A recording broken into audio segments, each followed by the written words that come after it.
are looking at nuclear because AI demands a lot of power and it demands 24/7 power.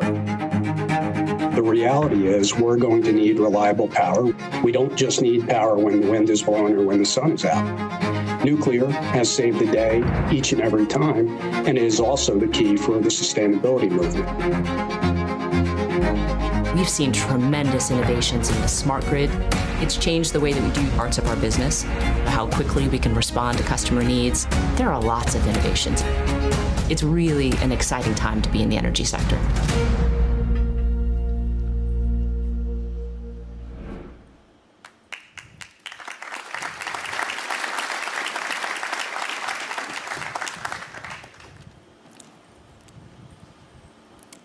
Rebecca, Joe, welcome to the panel. You have both been in the energy industry for a long time. You've gone through the cycles. You both bring a lot of expertise and a distinct perspective. We just heard from Secretary Burgum and Hamid that energy underpins so many things. It's national security, it's economic growth, it's prosperity for society. And you hear a lot of people speak of the perfect storm that we're in. Can you share what is this perfect storm and how should we be preparing for the future of energy? I'll start with you, Rebecca. Perfect. Well, I'm thrilled to be here. And I think the fact that Prologis is hosting this event and Secretary Burgum was just on talking about some of the major drivers is indicative of the moment that we're in. And I think it truly is very unique, where you are seeing tremendous energy growth driven by AI technologies.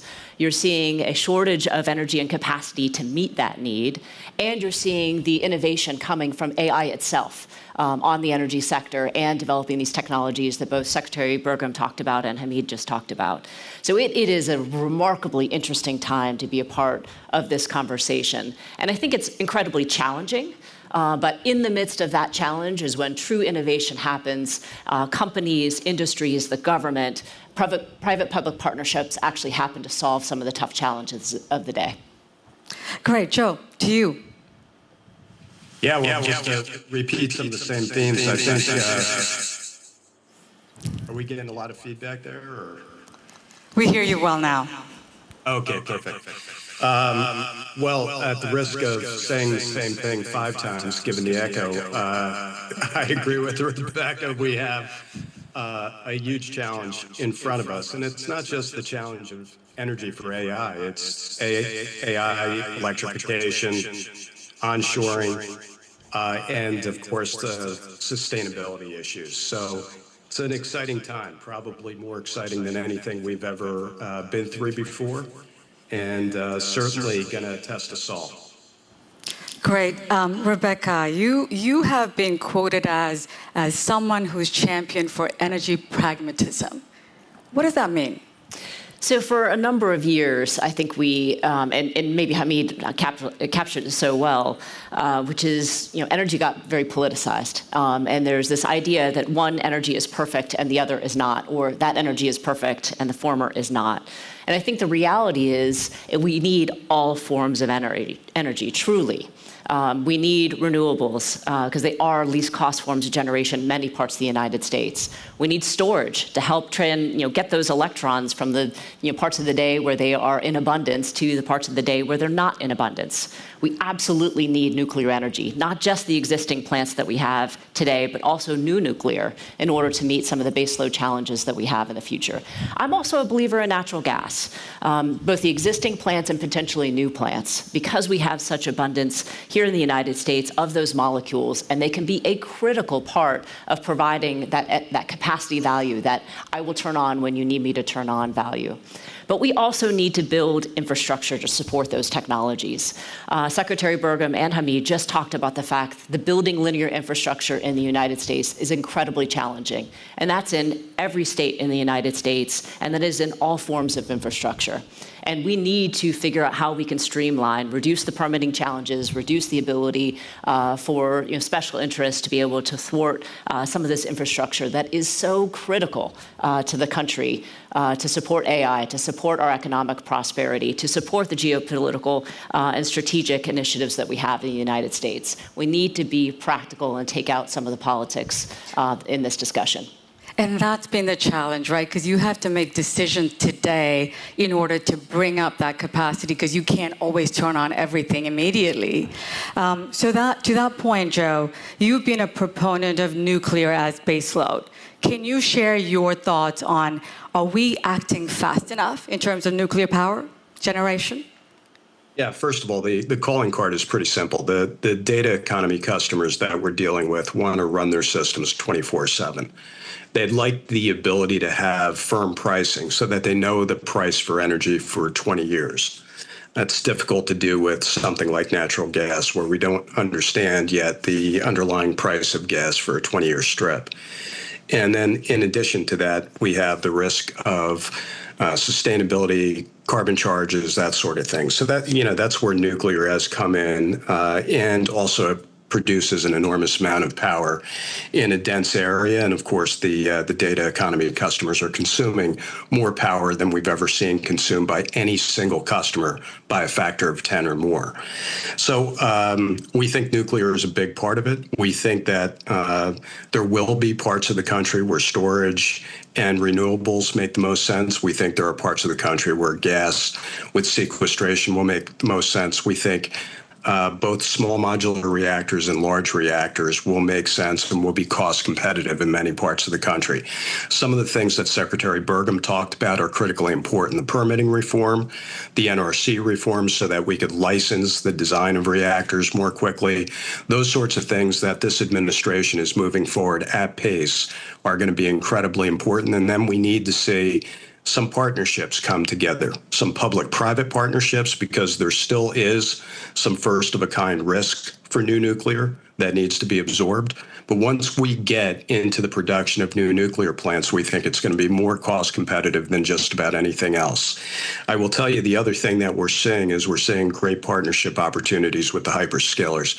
I guarantee the next reactors that are built in this country will be built with long-term power purchase agreements from the hyperscalers. That gives us certainty that we're going to be able to recover the costs that we're investing in both the design and construction of these really expensive machines. But we've never seen anything like this moment in time. And I think if we also recognize that we need to solve climate at the same time, we're going to really have to do everything possible in the form of permitting reform, partnerships, public-private, all sorts of things to move this along faster than we're doing right now. When we think about the energy space right now and the conversations, when you're listening to it, it's a lot about challenges. But I think it's also a great opportunity for us. I'd love to hear both your perspectives on that. I think it's an incredible opportunity. If we can just talk about transmission for a second, which is not necessarily the most exciting topic when you think about energy, but it is fundamental to the ability to produce what you need and consume it where you need it to be consumed. And in this country, we had not been investing enough in transmission. And in this discussion about energy transition, that was one of the biggest challenges for the industry to take on, is that you needed to invest in a significant amount of transmission in order to be able to enable the transition from baseload generation stations in a central location where they used to be built to where load is consuming it and where the renewable resources were available. What we have seen because of the significant load increase is a significant amount of new investment in transmission. And not only new lines being built, but also upgrading existing lines and also making the transmission grid more intelligent.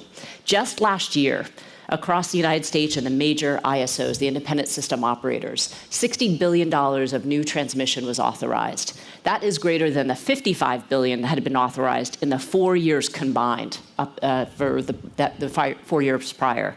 So that is an incredible inflection point to start to be able to see the grid responding to the needs of infrastructure. And I think Joe's point a second ago about the hyperscalers, we talk a lot about the fact that hyperscalers are bringing this new load demand to the grid. They're also bringing significant solutions. Hamid mentioned that there is a significant amount of capacity available in the grid today from the generating resources and the transmission capacity, and we don't utilize it. That's by design. But what is also able by design is change the way that you think about utilizing that excess capacity. If you're managing it the way that we managed it 30 years ago, it's very different than the way you can manage it if you have artificial intelligence enabled into the grid itself, so you can use it more flexibly and still live up to that resilience and reliability commitments that utilities have to our customers. Absolutely. You know, in the preparation discussion that we were having, the three of us spoke about everyone needs to be a part of the solution. So Prologis is we have 3% of the world's GDP flowing through our warehouses. That equates to 3.2 trillion of goods. So from your perspective, Joe, what should Prologis be doing to be part of the solution? Well, look, I think when I think of Prologis, I think of a lot of rooftop space. And when I think about rooftop space, I think about storage and solar solutions. That could be a big part of it.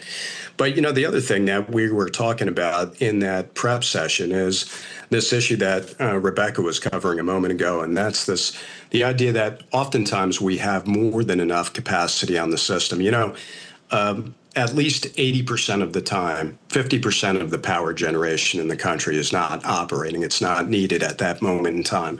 What we're really trying to solve for is relatively few hours of peak demand, whether that be in the winter or in the summer. And some of the solution sets that are really exciting to us right now are the ability to really create these markets where customers will voluntarily curtail, run backup generation. Think about facilities that have backup generation, like your facilities, that will decide to curtail during critical hours so that other customers, where the economics make more sense for them to run, like a big data center, are going to run and occupy that peak time. And so we think at Constellation, just using AI, we will be able to create about 2 virtual nuclear power plants by December.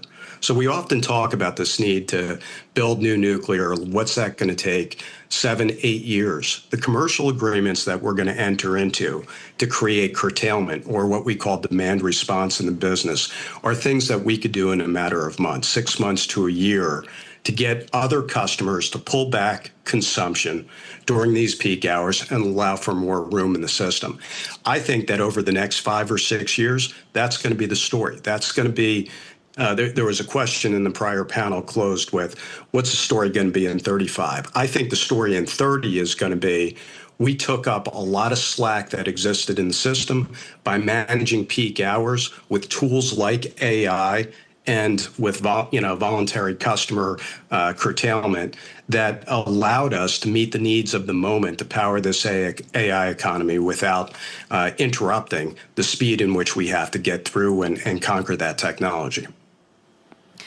Rebecca, you know, we spoke about flexibility that exists in the grid today, and we spoke about how we're not really leveraging to the fullest extent. What should we be doing? I think Joe's comment is a great one, which is all companies need to engage in their energy consumption and their energy optimization. I can't tell you the number of customers with whom I interacted with in the past, where within their organizations, they would have one group that would be charged with building new infrastructure, where it's warehouses, manufacturing facilities, data centers, and a separate group that would manage their energy infrastructure or their energy consumption needs. And largely, business decisions were made by the folks building those facilities, creating the industrialized manufacturing, creating the data center. And then as an afterthought, they said, hey, by the way, I need it powered.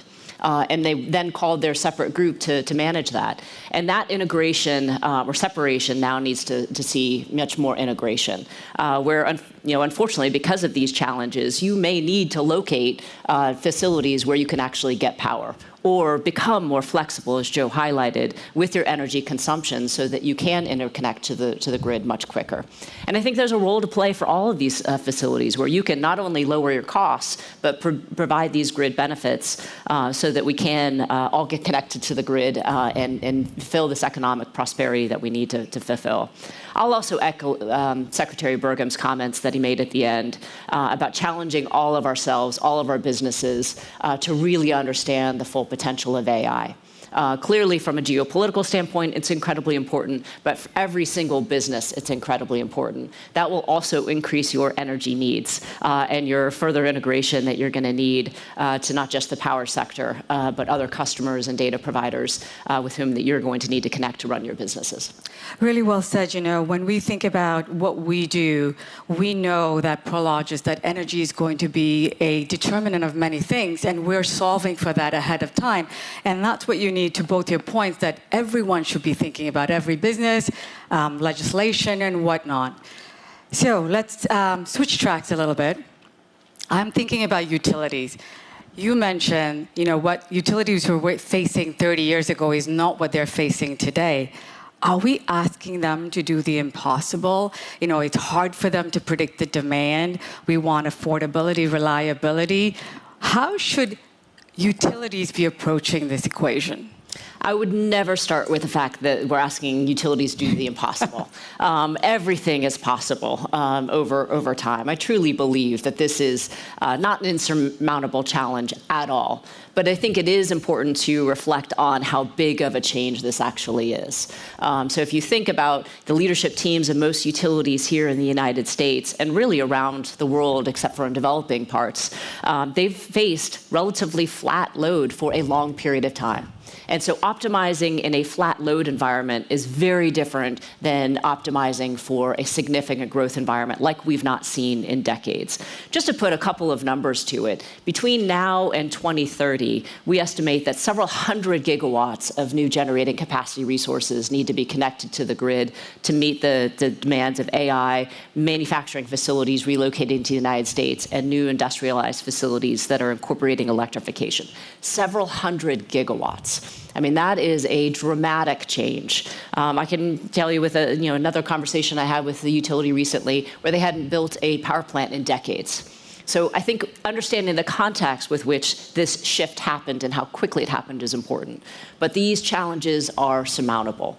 What do we need to do in order to meet them? We need stakeholders to engage. We need to build the resources that are available, including wind, solar, battery storage that are in the queues today. We need to build transmission. We need to build gas plants when they're available, and we absolutely need to keep investing in R&D and the new nuclear facilities, new technologies that are going to help solve this challenge for the decades even beyond the next one. Absolutely. We heard Hamid say earlier, it's all forms and then some, and I think that's really what we're facing. Joe, do you think there's new technologies that we should be factoring in as we think about the increased demand for energy? Well, we talked a little bit about demand response and some of these customer-facing technologies. I think the same could be said for energy efficiency control at the customer location.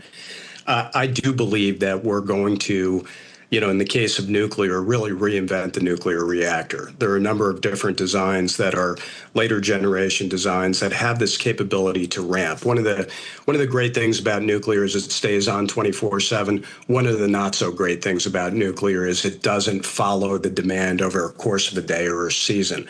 Some of these designs are coming to fruition. We're using new fracking technology. Our company is just in the process of buying Calpine, which is the nation's largest geothermal company.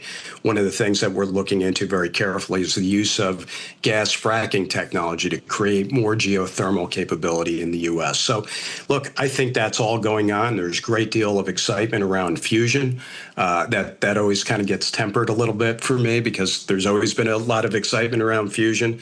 But, some people feel like they might be able to crack the code here in the 5 to 10-year window. So, look, there is work going on in all of these areas, new storage, and AI is going to help with the material science and the chemistry on a lot of those important technologies. Look, we're not going to have a reactor core that's designed 3 or 5 years from now that isn't designed with AI. Constellation's already making that investment. We'll start testing those designs next year. We're not going to manage work. It takes 3,000 people hours to manage, pre-plan and manage 1 week of work at a nuclear facility. We now have AI capability that's going to cut that more than in half. So all across the spectrum, we're going to use the very technology that we're powering to transform the power industry. And Rebecca talked about you can never say no, that the utilities won't be able to do that. We are in the anything, anytime, anywhere business. Anything you want to power, anytime it needs power, and anywhere on the grid, that's the promise we make to American customers. But the dimension of this is far different than anything we've seen before. I'll give you just a quick example for your audience so that you can kind of see it through our eyes. I've been in the business for about 30 years. When I started out as a general counsel for a large utility in Philadelphia, the largest customer we had was 50 megawatts. Forget about what a megawatt is. It was 50 of them.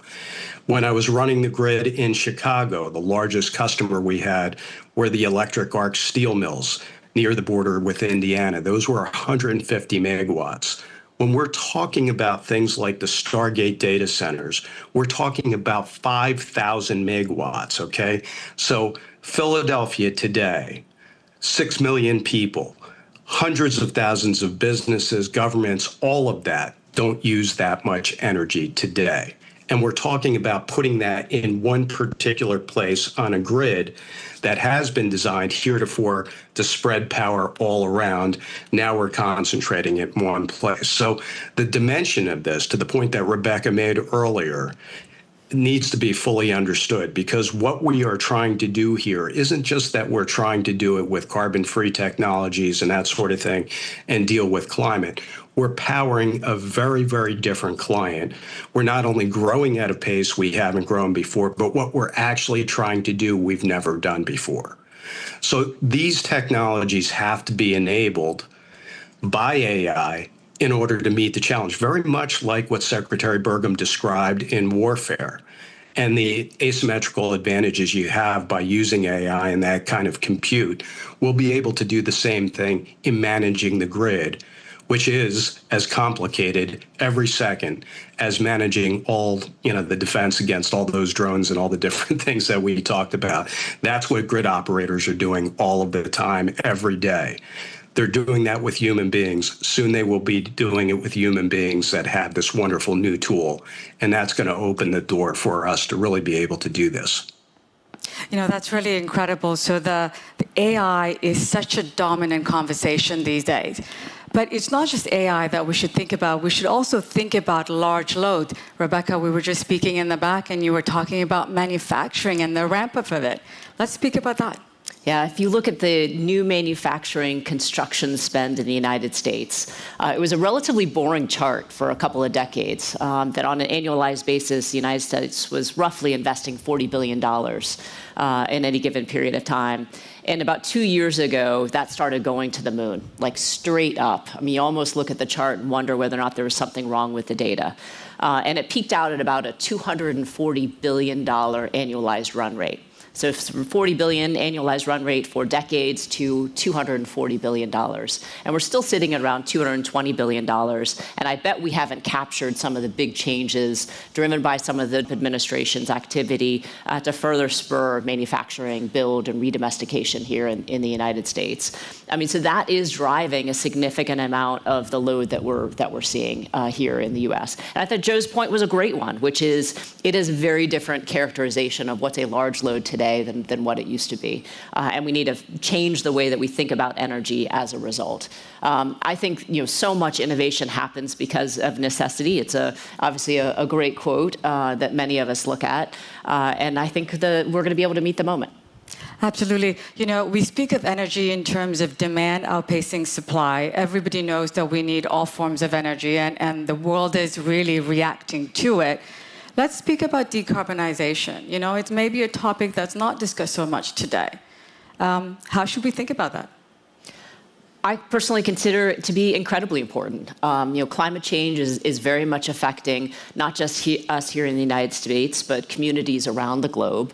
And we'd be very short-sighted if we didn't continue to focus on that. And coming from a very capital-intensive industry, again, regardless of what the topic is of the day, thinking long-term about trends that are in place and likely not to change unless we take dramatic action, climate change is among them. So I think trying to meet the moment, the imperatives of being able to provide the electricity and the energy broadly that our economy needs. You got to balance that with how can you do that with a mindset of thinking very, very long term.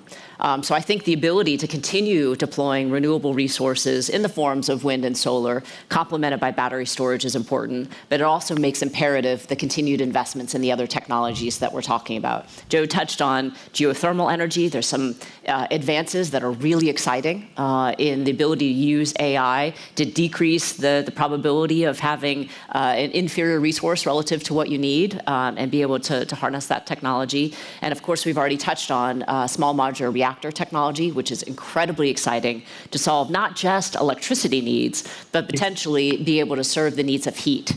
If you think about all end energy consumption in the US and roughly analogous in the whole world, only 20% is electricity. We've spent a lot of time here on the stage talking about electricity, and very little time talking about the 80% that is other forms of energy consumption, much of which is fossil fuels. One of the exciting things, in addition to the load following aspects that Joe mentioned, is the ability for new nuclear technologies to meet heating needs, which would be incredibly important for industrialized processes and manufacturing facilities that need heat as part of what they do. And then I am optimistic as well about fusion. It may still be quite a number of years away. I do think it is bordering on the inevitable that we can actually figure out how to do it and figure out how to do it here, on Earth's surface, as opposed to just seeing it happen magically in the sun. But the question long term is, can you make it economic? And I think that is what the industry is going to be wrestling with over the next decade. Yeah, absolutely. Joe, do you think there's enough collaboration happening amongst private, public, utilities, and all of the people that need to come together to solve for the energy transition? Look, I think it's starting to come together. I don't think we've been talking about this we've been doing this for 5 years. The reality is, if I'm going to be completely honest, for most energy and utility CEOs, AI 2 years ago just wasn't a thing. They might have been thinking about hydrogen. They might have been thinking about electric vehicle electrification, but this conversation is relatively new, and understanding the scale of it and what needs to happen, all of that, we're kind of drinking out of the end of a fire hose. Do I think it's going to happen? Yes. There is a reality, and it touches upon the question you just asked here, that we have two very different views of whether climate change is a real thing. How do we prioritize it? Even if you agree it's a real thing, how do you go about dealing with it? And we have two political parties that are in different places, two voting groups in the country that are in very, very different places. And we like to talk about permitting reform as if this is this, panacea. But the reality is, it's oftentimes the transmission issues that stopped us from building transmission weren't about a lack of, permitting reform. It's that certain people didn't want transmission lines moving wind energy across their borders, or they didn't want windmills out in the ocean, and they were blocking that sort of thing. That's not permitting reform. That's just a disagreement about that particular technology. In the case of natural gas, they didn't want natural gas pipelines to be built, and so that they were using lawsuits and other things to stop it. This kind of fundamental disagreement around what energy sources we are going to use in this country and how we are going to prioritize the different challenges, from powering the AI economy, keeping bills affordable, energy reliable, and ultimately dealing with climate, we haven't figured that out. I have no doubt that utilities, their customers, and others could collaborate and work a lot of these issues out and use technology. The challenge for the country is and continues to be this issue of whether we are aligning on these bigger issues. Because if not, permitting reform is not really going to fundamentally address the differences. What I am kind of hopeful for, and your panelist in the last panel talked about how China provided this impetus for the United States to become more competitive. I think to a certain extent, this challenge of our time is also producing a bit of an impetus for all of us to look at a great many solutions, as opposed to trying to have this beauty contest and figure out which one of these technologies we like the most. And Rebecca knows this. We've been in these endless debates in this country as to whether natural gas or nuclear or this or that or renewables are better. And we get tied down and folks get locked into that to a point where they have blinders on. They refuse to see anything else.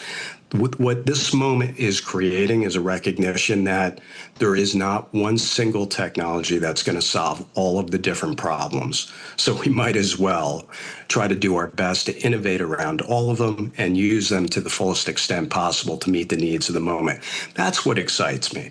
It's the collaboration that occurs in people's minds that have very different political views and different fundamental views about things like where our energy should come from or how we prioritize sustainability versus reliability, affordability, and national security. But all of those things in this crucible of the moment are coming together and are getting sorted out. Permitting reform is a convenient name to describe something where Republicans and Democrats may get together and finally say, you know what? We do need wind farms and those transmission lines. And if you give me a little bit of room on my gas pipeline, I'll give you a little bit of room on that stuff. That's good for America. It has to happen in Washington. I'm hopeful it will happen in Washington. If it can happen there, it will be an incubator for that kind of cooperation across the states. That's what we need.